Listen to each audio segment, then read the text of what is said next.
சக்தி. என் அன்பு தங்கமே, நீ உன்னுடைய வாழ்க்கையில் சில உறவுகளை பிரிந்திருக்கின்றாய். பிரிந்த உறவுகளை மறக்க முடியாமல் இன்றும் நினைத்து கொண்டு இருக்கின்றாய். அது உன்னுடைய உறவாக இருக்கலாம், நண்பனாக இருக்கலாம், எந்த உறவாக வேண்டுமானாலும் இருக்கலாம். ஆனால் உனக்குள் அந்த உறவின் நினைவு எப்பொழுதும் இருந்து கொண்டே இருக்கின்றது. காலத்தின் கட்டாயத்தாலும் விதியாலும் சதியாலும் நீ அந்த உறவை பிரிந்து விட்டாய். ஆனாலும் உனக்குள் அந்த உறவின் நினைவு எப்போதும் இருந்து கொண்டே இருக்கின்றது.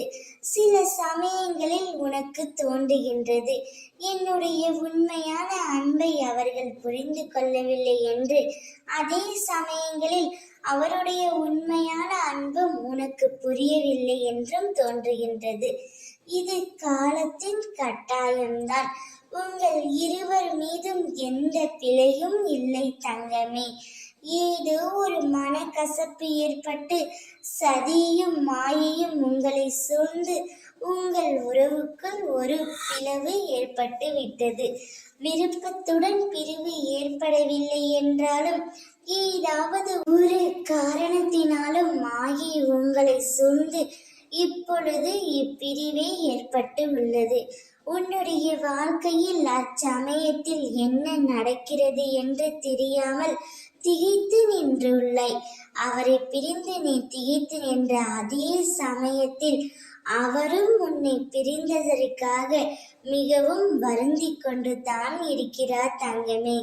நீங்கள் இருவரும் ஒருவர் மீது ஒருவர் பிரிந்து இருந்தாலும் ஒருவரை ஒருவரை சிந்திக்காமல் ஒரு நாள் கூட கழிவதில்லை. அவருடைய அன்பை தவறாக புரிந்து கொண்டு விட்டோமோ அல்லது புரிந்து கொள்ள முடியவில்லையோ என்று நீயும் அவதிப்படுகின்றாய்.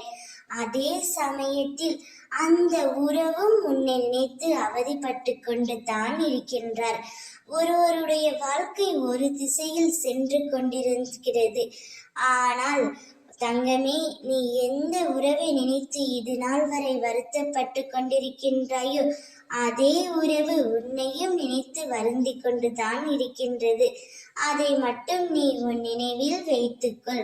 அந்த உறவை சற்று மறந்துவிட்டு உன்னுடைய அன்றாட வேலைகளையும் உன் வாழ்க்கையும் வாழ கற்றுக்கொள் என் தங்கமே. அதுவே உன் வாழ்க்கைக்கு நிம்மதியை கொடுக்கும். அம்மா நானுடன் இருக்கின்றேன். ஓம் சக்தி.